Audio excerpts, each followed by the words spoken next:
Today we're going to be talking about my top 5 training camp battles to watch for.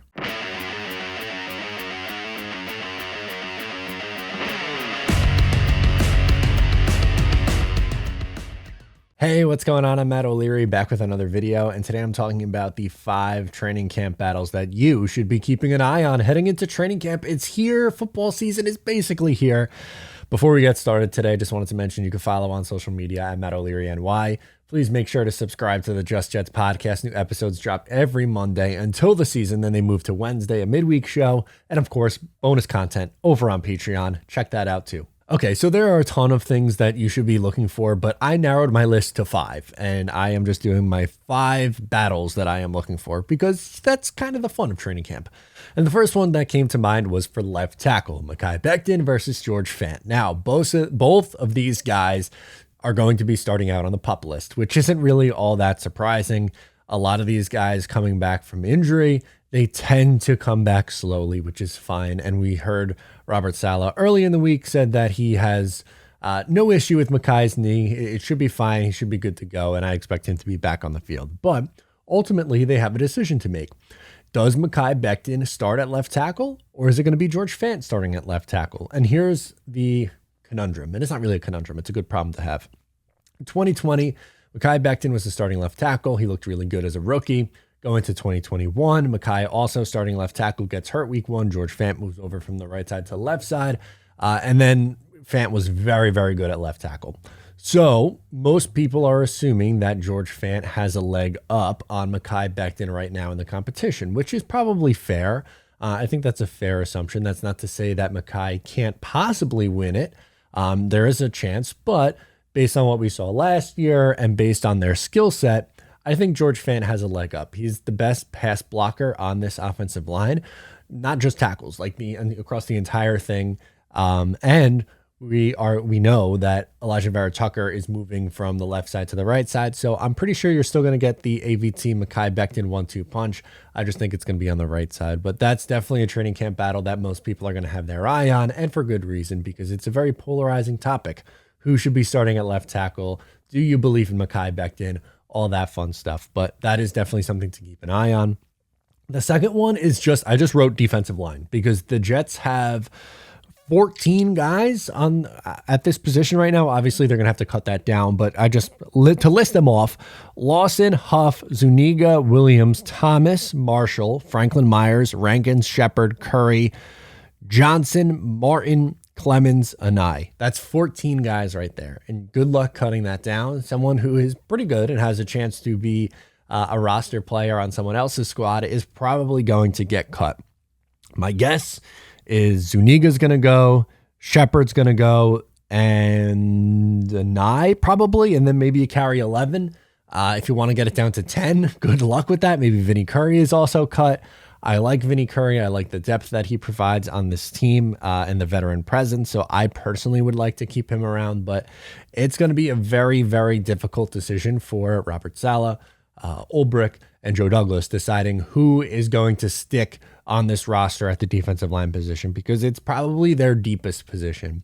They're gonna have some playmakers on the offensive side of the ball. The offensive line got better. Wide receiver room looks a lot better. Tight end room looks a lot better. Running back room looks pretty good. But from a top to bottom depth, I think the defensive line is the deepest position on this team, and it's going to be interesting to see how that plays out.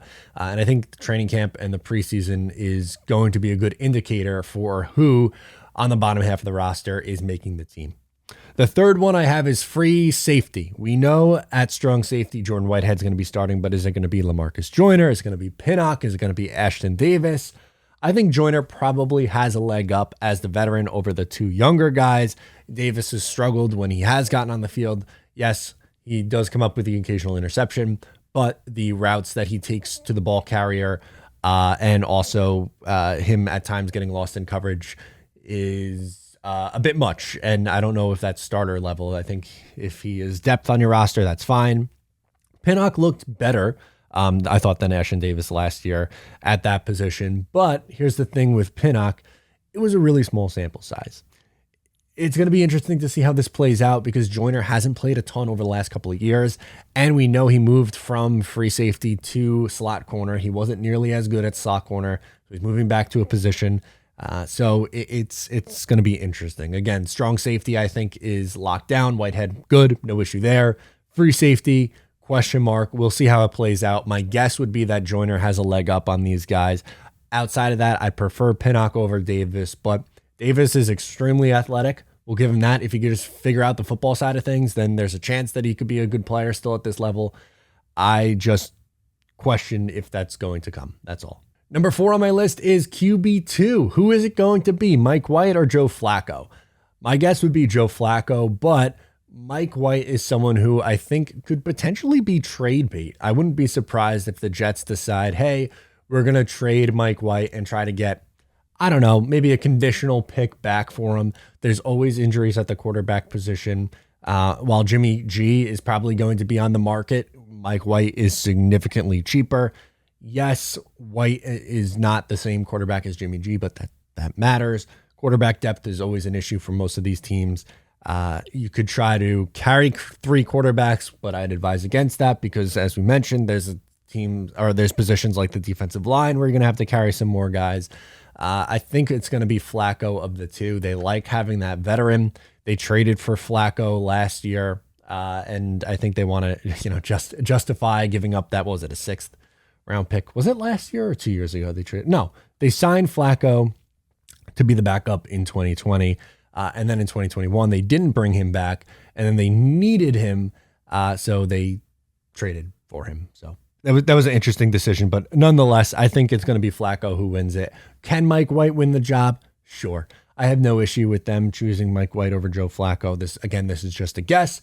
And I think of the two, you're probably more likely to get something of value back for Mike White other than Joe Flacco. And hopefully you don't have to see quarterback 2 this year. Is that asking too much? The Jets, we've seen the backup quarterback every single year since 2015, 14. Yeah, 2013, I think, was the last time the Jets had a quarterback start every single game, and that was rookie Geno Smith. That's a very, very, very long time. 2015, obviously, Geno was supposed to start. Then Ryan Fitzpatrick comes in after the broken jaw. Fitzpatrick gets hurt against the Raiders game, or in the Raiders game, and then obviously Geno comes in, finishes that out. But moral of the story, I don't want to see quarterback 2. Hopefully this is a non-story. And number 5, the final camp battle, is who wins the kicking job, Zuerlein or Piñeiro? Now, the Jets have had kicking issues pretty much ever since they let Myers walk at the end of, 2018? And it's been interesting ever since. Eddie Piñeiro was brought in last year and was pretty good for them. He's not someone who has a super strong leg, though. He's accurate, but I don't know if he's from 50 plus, there's not a ton of confidence because he doesn't have the leg for it. Zuerlein, not the kicker that he was for years and years and years. He's getting older. He's still fine, but this is not the guy that we saw with the Rams and Dallas in his prime. He's a little bit up there now, but he has a monster leg, and sometimes the accuracy is the issue. So they're almost polar opposites. If you want the guy who can hit from the longer distance, Zuerlein's your guy. If you want the sure thing from under 40 yards and in, Piñeiro's your guy. If I'm guessing, I think it's going to be Zuerlein who wins the job. It's going to be close. Again, Piñeiro is really good. And this is not only a camp battle, but a preseason battle. We'll see who ends up winning this job. I'm surprised there's not really going to be a punter battle because Morstead was, frankly, better than Braden Mann last year and looked good, where Mann was very inconsistent. But Zuerlein versus Piñeiro is the last one that I think we're going to keep an eye on, and I got my money on Zuerlein. So let me know, did I miss anything? Sound off in the comments. Let me know your thoughts on my 5. Thank you so much for tuning in. Subscribe here if you're new. Give the video a thumbs up, and I'll talk to you next time.